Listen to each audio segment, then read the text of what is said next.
ابھی یہ مہینہ گزرا ہمارے اور آپ کے بیچ میں، بلکہ گزر رہا ہے۔ اس مہینے کے اندر ایک تاریخ گئی ہے، کل کی تاریخ میں 26 جنوری۔ اس 26 جنوری کو ہم لوگ یوم جمہوریہ بولتے ہیں۔ کیوں 26 جنوری میں ہم لوگ جھنڈا فہراتے ہیں؟ کیا وجہ ہے، کیا ریزن ہے؟ یہ 26 جنوری ہم کو کیسے ملا؟ میرے بھائیو، ایسے نہیں ملا۔ یہ 26 جنوری ہمارے علماء کرام کی قربانی کے صدقے میں ہمیں ملا ہے۔ 70,000 علماء کرام کو پھانسی کے پھندے پر لٹکایا گیا، تب جا کر 26 جنوری ہمیں نصیب ہوئی ہے۔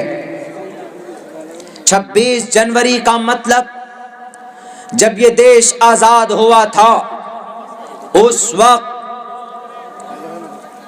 15 اگست 1947 کو یہ دیش آزاد ہوا، لیکن اب یہ دیش چلے گا کس قانون کے تحت؟ حکومت کس کی ہوگی؟ تو ایک قانون کی ضرورت تھی۔ 15 اگست 1947 کو دیش تو آزاد ہو گیا، لیکن اب اس دیش کو چلائیں گے کیسے؟ سسٹم کیا ہوگا؟ قانون کیا ہوں گے؟ تو پھر 3 سال کی مدت میں ڈاکٹر بھیم راؤ امبیڈکر کی ٹیم کے ذریعے سے ایک قانون، ایک سمویدھان تیار کیا گیا، اور اسی سمویدھان اور قانون کو 26 نومبر 1949 کو 1949 کو یہ جو قانون بنا تھا اس کو ایکسپٹ کیا گیا، قبول کیا گیا۔ 26 جنوری کے دن وہ قانون 1950 26 جنوری کو وہ قانون پورے بھارت کے اندر نافذ کیا گیا۔ تو جس دن ہمارے دیش میں قانون نافذ ہوا وہ دن 26 جنوری کا تھا، اور اسی 26 جنوری کو ہم لوگ ریپبلک ڈے، یوم جمہوریہ کے طور پر مناتے ہیں، یعنی اس دن ہمارے دیش میں قانون لاگو ہوا تھا۔ آزادی کی وجہ سے قانون بنا، اور آزادی آئی کہاں سے؟ پوچھئے ان لوگوں سے جو لوگ کہتے ہیں کہ اس دیش میں علماء کرام غلط جگہ سے جوڑتے ہیں، جن کی ٹوپی داڑھی دیکھ کر ٹیررزم یاد آ جاتی ہے، ان لوگوں کو دہشت گرد گھوشت کرتے ہیں یہ لوگ۔ بتائیے ان لوگوں کو کہ آزادی تمہیں کہاں سے ملی؟ علماء کرام کی قربانی کی وجہ سے آزادی ملی ہے۔ کوئی مائے کا لال کھڑا نہیں تھا انگریز کے سامنے۔ انگریز کے سامنے کون کھڑے تھے؟ علماء کرام کھڑے تھے۔ انگریز سے مقابلے کے لیے تلوار لے کر میدان میں کون کودا تھا؟ علماء کرام کودے تھے۔ دلی کی چاندنی چوک سے لے کر خیبر تک کا کوئی درخت ایسا باقی نہیں تھا جس میں علماء کرام کی یہ گردنیں نہ لٹکی ہوئی ہو۔ خیبر کی پہاڑیوں سے پوچھئے، دلی کی جامع مسجد سے پوچھئے کہ علماء کرام کون تھے، علماء کرام کا کیا مقام تھا۔ آج مدرسوں کو بند کیا جا رہا ہے۔ کون سا مدرسہ جہاں پر قرآن کریم کی تعلیم دی جاتی؟ کون سا مدرسہ جہاں پر علماء کرام بیٹھ کر چھوٹے چھوٹے بچوں کو پڑھاتے ہیں؟ آسام میں 300 سے زیادہ مدارس بند کر دیے گئے کہ ان مدرسوں کے اندر قرآن کی تعلیم دی جاتی ہے۔ کہتے ہیں کہ قرآن کی تعلیم بند کرو، نہیں تو ان مدرسوں کے اندر شریمد بھگوت گیتا کو بھی پڑھانا ہوگا۔ ہم کہیں گے کہ ٹھیک ہے پڑھاؤ، آپ شریمد بھگوت گیتا بھی پڑھاؤ، لیکن شریمد بھگوت گیتا کے اس منتر پر عمل کرنا ہوگا جس کے اندر کہا گیا اہنسا ستیم کرودستیاگا شانتی رپیشنم دیا بھولیشولو لوپ توم ہیر چاپلام۔ غصے پر عمل نہیں ہوگا، ظلم و ستم پر عمل نہیں ہوگا، محبت کے ذریعے سے یہ دنیا اور دیش کے اندر انسان رکیں گے۔ قرآن کریم کے اندر ہے اقیم الصلاۃ، نماز قائم کرو۔ شریمد بھگوت گیتا کے اس منتر کو بھی پڑھایا جائے گا جس کے اندر کہا گیا پتھما دارا کا جیوا دیو دیدین مجھے تھے ترتیانن کوڈلا کاریہ چترتر دیو چندر کا پنچم وندو سنیکتا، کہ لوگوں ساس ٹانگ کرو۔ مسلمان نماز پڑھتا ہے قرآن کے آرڈر پر، تو آپ کو بھی شریمد بھگوت گیتا کے اس منتر کو پڑھانا ہوگا۔ اس منتر کے اندر نماز کی تعریف کی گئی ہے۔ قرآن کریم کے اندر کہا گیا کہ ماں سماج کی ماں بہنوں پردے میں آ جاؤ، ادھے پشیست مو پری سنترام پاد کوہر ماتے کوشل پکو، کسی بھی غیر محرم لڑکے سے بات مت کرو، کسی بھی غیر محرم شخص سے بات مت کرو، کسی بھی مرد سے ناجائز تعلقات مت بناؤ، اپنے نگاہوں کو نیچی رکھو، پردے کے اندر رہو، قرآن و حدیث کے مطابق، شریعت کے مطابق، اما عائشہ کی زندگی کے مطابق، فاطمہ زہرا کے مطابق زندگی کے مطابق اپنی زندگی گزارو۔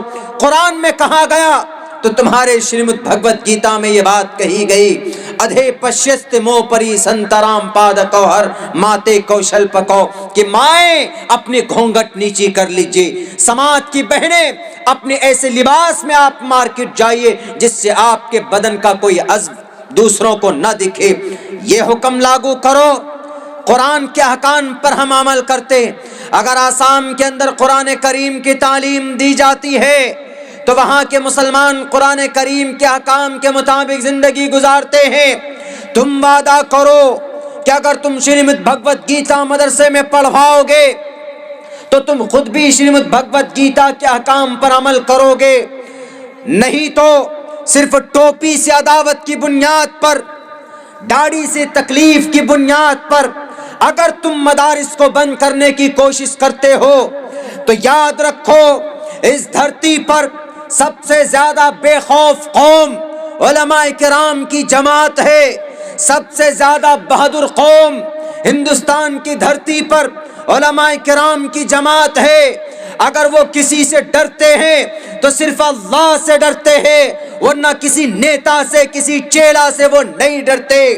اگر وہ اس دھرتی پر کسی سے ڈرتے ہیں تو اللہ تبارک و تعالیٰ کی ناراضگی سے صرف ڈرتے ہیں۔ ان کے سینے کے اندر قرآن ہوتا ہے اور ان کے سینوں کے اندر احادیث رسول کا ذخیرہ ہوتا ہے، ان کے سینے کے اندر رسول اللہ کی محبت ہوتی ہے، وہ عاشق رسول ہوتے ہیں، وہ کسی سے نہیں ڈرتے ہیں۔ اگر کسی سے بھی مقابلہ کرنا پڑے تو وہ پیچھے نہیں ہٹتے ہیں۔ ایک بات یاد رکھو آسام حکومت کے لوگوں، اتر پردیش کے اندر ہمارے مدارس کو بند کرنے والوں، ہمارے علماء کرام کے ہاتھ میں ہتھکڑی لگانے والوں، ایک بات یاد رکھنا، جب 1857 میں انگریز سے جنگ کی بات کی ضرورت پڑی تھی، جنگ کی ضرورت پڑی تھی، کون میدان میں تھا؟ شاملی کے میدان میں مولانا قاسم نانوتوی تھے۔ مولانا قاسم نانوتوی نے کہاں سے پڑھا تھا؟ مدرسے سے پڑھا تھا۔ شاہ ولی اللہ محدث دہلوی کہاں سے پڑھے تھے؟ مدرسے کے پڑھے ہوئے تھے۔ شاہ عبدالعزیز محدث دہلوی کہاں سے پڑھے تھے؟ مدرسے سے پڑھے تھے۔ مولانا جعفر تھانیسوی کہاں سے پڑھے تھے؟ مدرسے سے پڑھے تھے۔ شیخ الاسلام حسین احمد مدنی کہاں سے پڑھے تھے؟ مدرسے سے پڑھے تھے۔ حضرت مولانا عبید اللہ سندھی رحمت اللہ علیہ کہاں سے پڑھ کر نکلے؟ مدرسے سے پڑھ کر نکلے تھے۔ مولانا عبدالرشید گنگوہی کہاں سے پڑھ کر نکلے؟ مدرسے سے پڑھ کر نکلے تھے۔ اور مولانا حافظ ضامن شہید رحمت اللہ علیہ کہاں سے پڑھ کر نکلے؟ مدرسے سے پڑھ کر نکلے۔ مولانا جوہر خان پوری کہاں سے پڑھ کر نکلے؟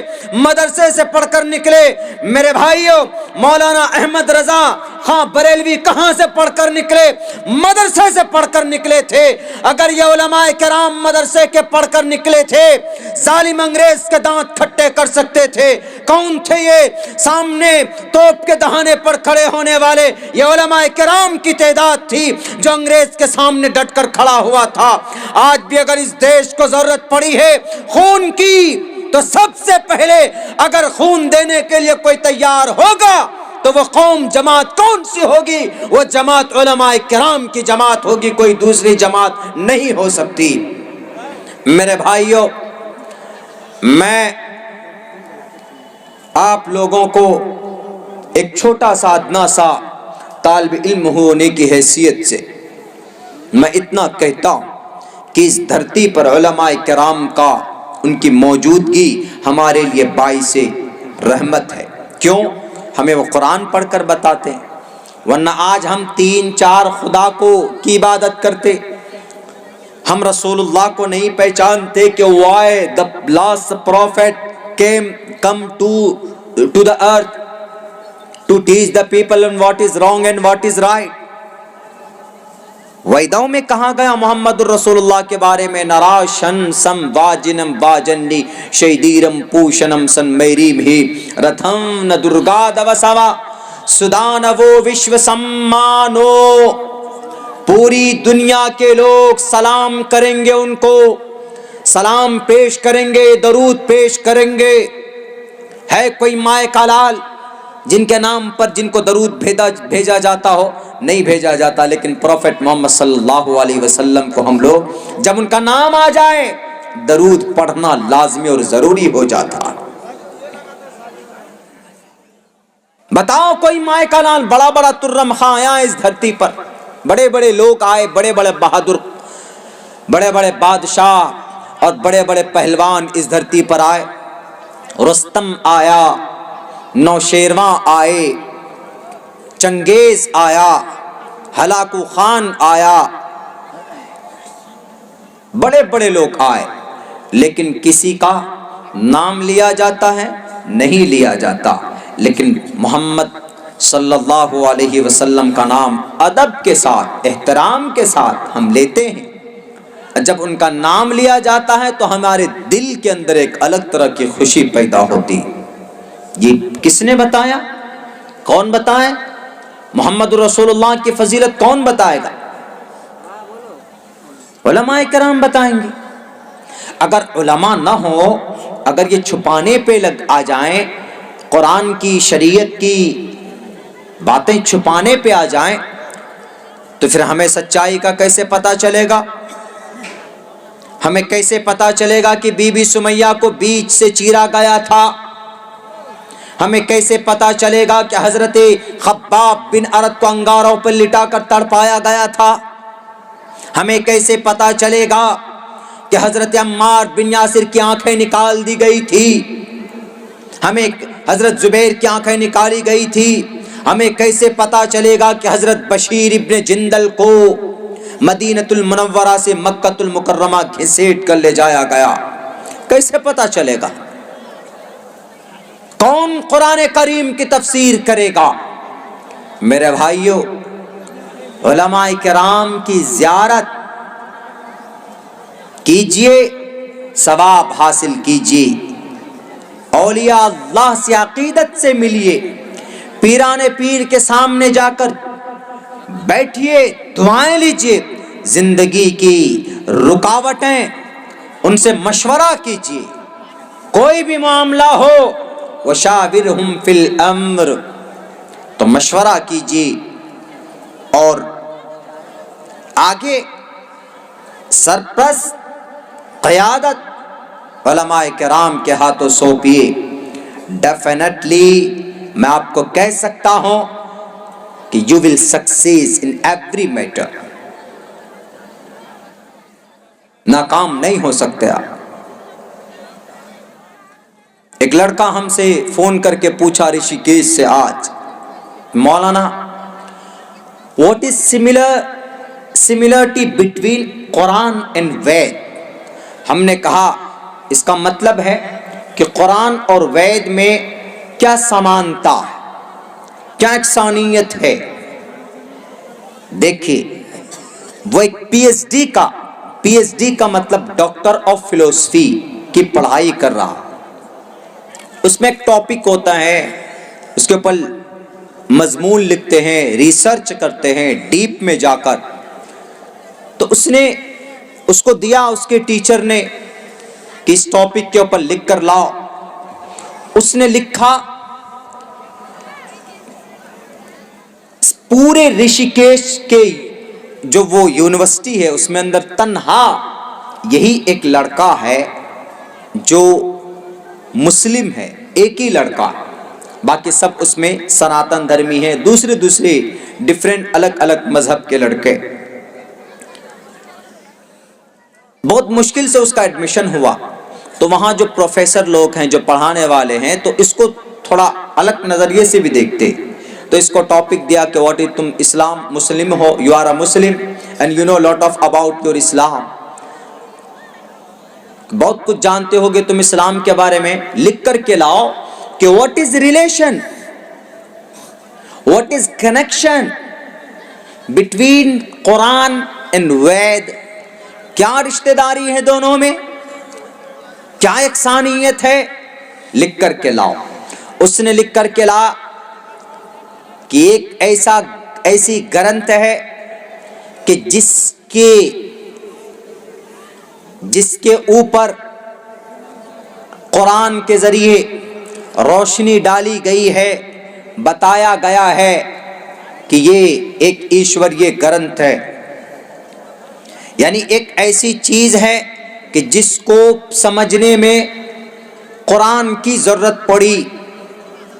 تو وہ پروفیسر صاحب دیکھ کر کے غصے میں آ گئے، انہوں نے کہا کہ ایسا کیسا ہو سکتا ہے، ہمارے وید کو پہچاننے میں ہمیں قرآن کی ضرورت پڑی، ہمیں نہیں چاہیے یہ قرآن۔ کیوں یہ قرآن اس لیے نہیں چاہیے کیونکہ اس قرآن کریم کے اندر نماز کی بات کہی گئی ہے، اس قرآن کریم کے اندر اذان کی بات کہی گئی ہے، اس قرآن کریم کے اندر نماز کے اوقات کے بارے میں باتیں کہی گئی ہے، علماء کرام کی فضیلت بیان کی گئی ہے، اس قرآن کریم کے اندر سود سے بچنے کی ترغیب دی گئی ہے، اس قرآن کریم کے اندر اور بہت سارے احکامات بیان کیے گئے ہیں۔ اسی لیے we don't accept the definition according to the Quran، ہم تمہارے قرآن کریم کے مطابق ہم اس چیز کو نہیں ایکسپٹ کرتے۔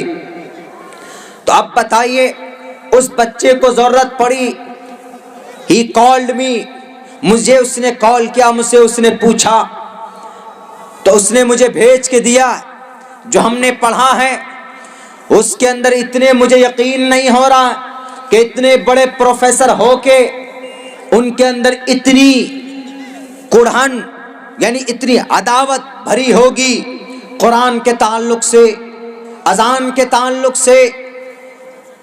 تب جا کر ایک بات سمجھ میں آئی۔